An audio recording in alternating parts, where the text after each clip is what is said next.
नमस्कार, मी अभिषेक कर्णिक आणि आपण बघत आहात अभिषेक कर्णिक ऑफिशियल. तर आज आपण बोलणार आहोत एक अशा संघाबद्दल ज्यांनी क्रिकेटचं जे विश्व आहे ते 2 दशकं गाजवलं आणि त्या टीमचा एक असा ऑरा होता आणि ते ज्या प्रकारे त्यांचा खेळ होता, एक फ्लेअर होता, पॉवर होती, एक ऑरा होता आणि त्या टीमला अक्षरशः म्हणजे त्या टीमकडे जे बॉलर्स होते ते समोरच्या टीमचे बॅट्समनची झोप उडवून टाकायचे. त्यांना रात्र झोप यायची नाही की बाबा उद्या जाऊन आपल्याला त्यांच्या बॉलर्सला फेस करायचं आहे. तर अशी एक त्यांची जबरदस्त बॉलिंग लाईनअप होती. बॅट्समन पण खूप जबरदस्त त्यांच्याकडे बॅट्समन होते आणि तो संघ खास करून जेव्हा फॉरेन टूर्सला जायचा, दुसऱ्या देशामध्ये जाऊन खेळायला, तर त्याला खास त्या टीमला बघण्यासाठी लोक गर्दी करायचे. त्यांचा खेळ बघण्यासाठी लोक लाईनीत उभं राहून तासनतास तिकिटाच्या लाईनीत उभं राहायचे. पण लोक तिथे स्टेडियमला यायचे आणि ते होम टीमपेक्षा त्या टीमला बघण्यासाठी, त्यांचा जो खेळ आहे तो खेळ बघण्यासाठी लोक गर्दी करायचे. असा त्या टीमचा एक ऑरा होता आणि त्याप्रमाणेच प्रत्येक जो खेळाडू होता तो त्याचा खेळ पण तसाच होता आणि तो संघ वेस्ट इंडिज. आणि आजचा व्हिडिओ करण्यामागचं कारण असं आहे की आपण बघितलं की मागच्या महिन्यात जिथे इंडिया वर्सेस इंग्लंड जी टेस्ट सिरीज सुरू होती त्या दरम्यानच कॅरेबियन आयलंड येथे वेस्ट इंडिज वर्सेस ऑस्ट्रेलिया ही अजून एक टेस्ट सिरीज चालू होती आणि 3 टेस्ट मॅचची ती सिरीज होती आणि ती ऑस्ट्रेलियाने 3-0 जिंकली ती. आणि लास्ट टेस्ट मॅचमध्ये जिथे वेस्ट इंडिजला एक 204 रन्सचा टार्गेट ऑस्ट्रेलियाने सेट केला होता आणि तो टार्गेट चेस करताना वेस्ट इंडिजचा जो संघ आहे तो 27 रन्सला ऑल आऊट झाला आणि 27 रन्सला ऑल आऊट झाल्यावर एकदम वेस्ट इंडिज जो बोर्ड आहे, क्रिकेट बोर्ड, तिकडे सगळीकडे एकदम हडकंप झालं. आणि साहजिकच आहे की वेस्ट इंडिज क्रिकेट जे होतं त्याला न शोभणारी ही गोष्ट आहे. 27 रन्सला ऑल आऊट आपण वेस्ट इंडिजसारख्या संघाकडनं आपण अपेक्षित नाही आहे. आणि आजही आपण बघतो की त्यांचे जे प्लेयर्स आहेत खूप टॅलेंटेड असे प्लेयर्स त्यांच्याकडे आहेत. पण आज वेस्ट इंडिजचं क्रिकेट आहे आणि खास करून टेस्ट क्रिकेट आहे, त्याच्यामध्ये ही वेस्ट इंडिज क्रिकेटची अशी अवस्था का झाली, त्यामागची कारणं काय आहेत यावरही आपण बोलणार आहोत. आणि वेस्ट इंडिजचा जो पास्ट हिस्ट्री आहे, म्हणजे तो क्रिकेट एक साधारणतः त्यांची क्रिकेटिंग जर्नी आहे, त्याबद्दलही आपण थोडंफार बोलणार आहोत. तर साधारणतः 1960चा जर तुम्ही दशक बघितलं तर एक फ्रँक वॉरल त्यांचा जो कॅप्टन होता त्याच्या अंडर हिज लिडरशिप ती टीमची जी सुरुवात आहे, त्याला म्हणजे टीम बिल्डिंगची जी सुरुवात आहे ती 1960मध्ये सुरू झाली. फ्रँक वॉरल जे कॅप्टन होते त्यांच्या अंडर सर गार्फिल्ड सोबर्स होते त्या टीममध्ये. त्याच्यानंतर तुमचं रोहन कनाय होतं, एक ओपनिंग बॅट्समन होतं कॉर्नर हंट म्हणून, आणि बॉलर्समध्ये वेस हॉल होते, चार्ली ग्रिफिथ होता, त्याच्यानंतर लान्स गिब्स होता ऑफ स्पिनर. तर अशी एक बऱ्यापैकी त्यांची एक टीम होती. आणि त्याची टीम नंतर पहिला जो त्यांचा दौरा होता ऑस्ट्रेलियाचा, त्या ऑस्ट्रेलियाच्या दौऱ्यामध्ये त्यांनी फर्स्ट टेस्ट मॅच जी होती ती इथे ब्रिस्बनला होती. I think Brisbane Adelaide missed out. पण ती जी टेस्ट मॅच होती ती त्या फर्स्ट टेस्ट मॅचच ती टाईट टेस्ट मॅच होती. That was the first tight test match in the history of cricket. आणि त्याच्यानंतर मग आपल्याला माहिती आहे की एक सेकंड टेस्ट मॅच चेन्नईमध्ये ऑस्ट्रेलिया अँड इंडिया वर्सेस ती एक टाईट झाली होती. सो तो जो पहिला टूर होता ऑस्ट्रेलियाचा, तर फ्रँक वॉरल्स त्यांच्या कॅप्टन्सी अंडर, आणि त्या अख्ख्या टूरमध्ये ते भले ते जो सिरीज आहे ती सिरीज वेस्ट इंडिज हरली, पण एक त्यांचं साधारण ते टीम आणि त्या प्लेयर्सचा जो खेळ बघून सगळेजण खूप इम्प्रेस झाले. आणि इवन मेलबर्नसारख्या जिथे एवढी 1 लाखाची अशी कॅपॅसिटी आहे, तो तिथे 80,000 ते 85,000 लोक खास करून त्यांना तिकडे बघण्यासाठी आले होते. की असं म्हणजे ते पूर्ण म्हणजे आज ऑस्ट्रेलियामध्ये त्यांचं फ्रंट पेजेसवर म्हणा इथे असं म्हणजे वेगळंच डॉमिनन्स असं त्यांचं जे खेळायचा जो गेमचा जो फ्लेअर होता आणि काय वेगळी स्टाईल होती, अटॅकिंग स्टाईल, आणि ती कधी अशी टेस्ट क्रिकेटमध्ये बघायला मिळत नव्हती. एक वेगळा असा खेळ बघायला मिळाला लोकांना आणि लोक खूप असे तिकडे इम्प्रेस झाले. आणि त्यानंतर असं वेस्ट इंडिजची जी टीम बिल्डिंग आहे ती सुरुवात झाली. आणि मग मिड 60sमध्ये एक टीम अशी ती चांगली हळूहळू, कसं असतं कुठली टीम बिल्ड व्हायला थोडासा वेळ लागतो, तर तसंच त्या टीमला पण असं बिल्ड व्हायला वेळ लागला. मग 65चा जो मिड 60sमध्ये मग खरं त्यांनी आपली जो गेम आहे तो एकदम दाखवायला त्यांनी. त्याच्यानंतर मग इंग्लंडला हरवलं, ऑस्ट्रेलियाला हरवलं, इंडियाला हरवलं आणि एक अनऑफिशियल ते चॅम्पियनच झाले होते टेस्ट क्रिकेटमध्ये. 1965मध्ये त्यांनी हे सगळी गोष्टीची सुरुवात झाली. आणि मग त्याच्यानंतर मग ती जशी टीम तयार होत गेली, 1970चा जो दशक आला, 1970मध्ये मग क्लाइव्ह लॉयड आले. क्लाइव्ह लॉयडचे जे कॅप्टन्सी होती त्याच्या अंडर एक टीम तयार व्हायला लागली. इंडियाचा टूर तुम्हाला माहितीच असेल की 1971चा इंडियाचा टूर होता वेस्ट इंडिजचा. सुनील गावस्कर डेब्यू सिरीज होती. त्या सिरीजमध्ये सुनील गावस्करने 774 रन्स स्कोर केले आणि तो अजूनही आज तो रेकॉर्ड आहे. बट त्या सिरीजमध्ये आपल्याला एक गोष्ट लक्षात गेलं की त्या सिरीजमध्ये जे वेस्ट इंडिजचे फास्ट बॉलिंग लाईनअप होती ती तेवढी स्ट्रॉंग नव्हती त्या काळामध्ये. आणि मेन जे त्याच्यानंतर मग त्या सिरीजनंतर मायकल होल्डिंग आणि असे जे बाकीचे अँडी रॉबर्ट्स आणि हे ते बॉलर्स त्यांना नंतर आफ्टर दॅट सिरीज ते वेस्ट इंडिजनी जेव्हा सिरीजची हरली त्यानंतर मग हे सगळे बॉलर्स आले.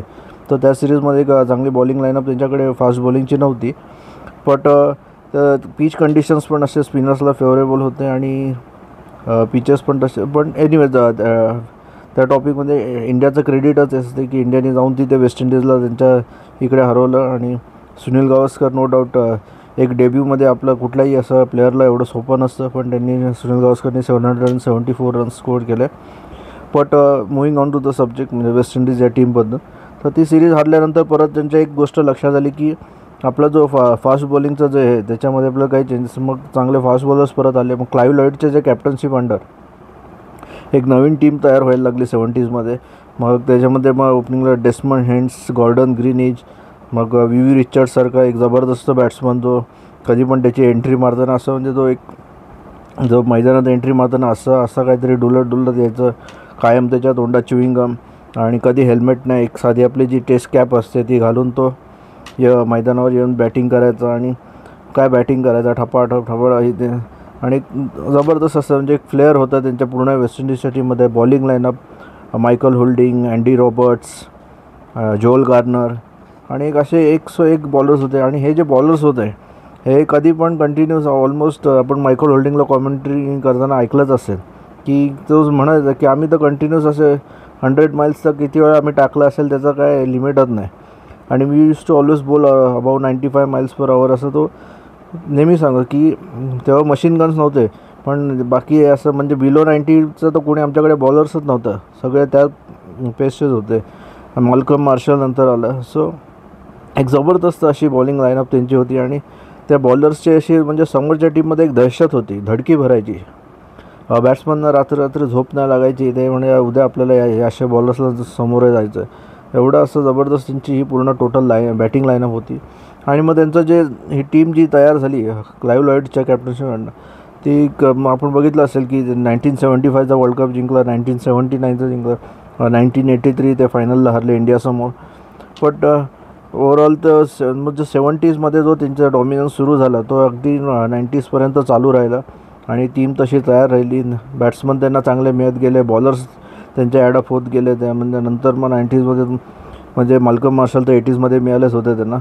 माल्कम मार्शल त्याच्यानंतर मग त्याच्या परत त्यांना 90sमध्ये परत त्यांना कर्टनी वॉल्श, कर्टली ॲम्ब्रोज, बॅटिंगमध्ये त्यांना एक ब्रॅन लारासारखा एक जबरदस्त बॅट्समन त्यांना मिळाला.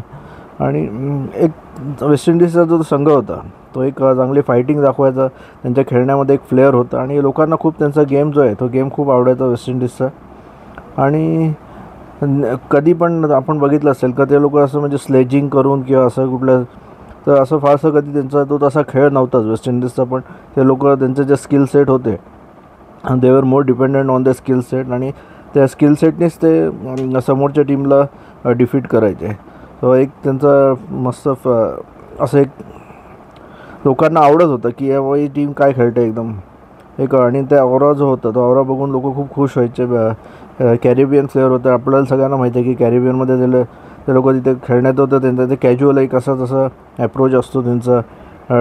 एक म्हणजे टोटल त्यांचं जे एक साधारणतः तिथे राहणीमान जे आहे त्या प्रकारे तेच त्यांचं क्रिकेटमध्ये पण ते साधारणतः त्याचीच झलक दिसायची आणि लोकांनाही ते आवडायचं.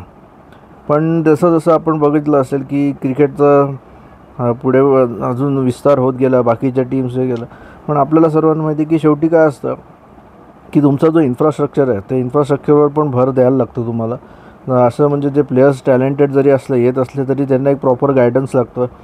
आणि गायडन्स दिल्यानंतर मग त्याला नर्चर करायला लागतं. जे टॅलेंट असतं त्याला एक प्रॉपर नर्चर करायला लागतं आणि त्याच्यानंतरच मग टीम चांगल्या होत जातात. ऑस्ट्रेलिया एक त्याचं चांगलं उदाहरण आहे. आणि तसंच वेस्ट इंडिजच्या क्रिकेटमध्ये वेस्ट इंडिज क्रिकेट बोर्ड ह्याच्यामध्ये खूप कमी पडलं.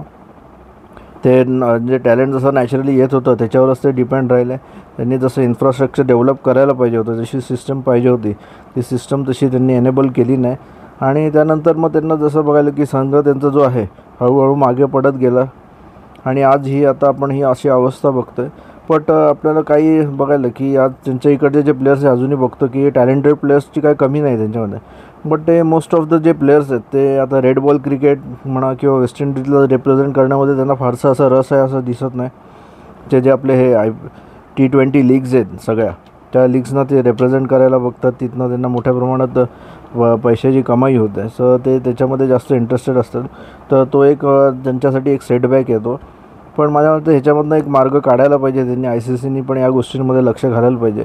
कारण का आज आपण बघतो की क्रिकेट जे आहे आज टेस्ट प्लेइंग नेशन पण खूप कमी होत चाललेले आहेत. आणि असं म्हणजे जर थोड्याच देशांमध्ये जर संकुचित असं जर क्रिकेट हा खेळ राहिला तर त्याच्यात अशी काय म्हणजे 4-5 देशांपुरती जर मर्यादित राहिला तर काय मजा नाही त्याच्यामध्ये. सो माझ्या मते ICCनी पण ह्या ज्या एवढ्या त्यांच्याकडे काही एक हिस्ट्री आहे वेस्ट इंडिजची टीममागे एक हिस्ट्री आहे. तर असे जे टीम बिल्डिंगमध्ये त्यांच्या बोर्डना मदत करण्यामध्ये या सगळ्या गोष्टीमध्ये ICCनी मदत करावी. आणि we want to see a good cricket आणि एक चांगल्या टीम्समधून चांगल्या प्लेयर्स येणं खूप महत्त्वाचं असतं.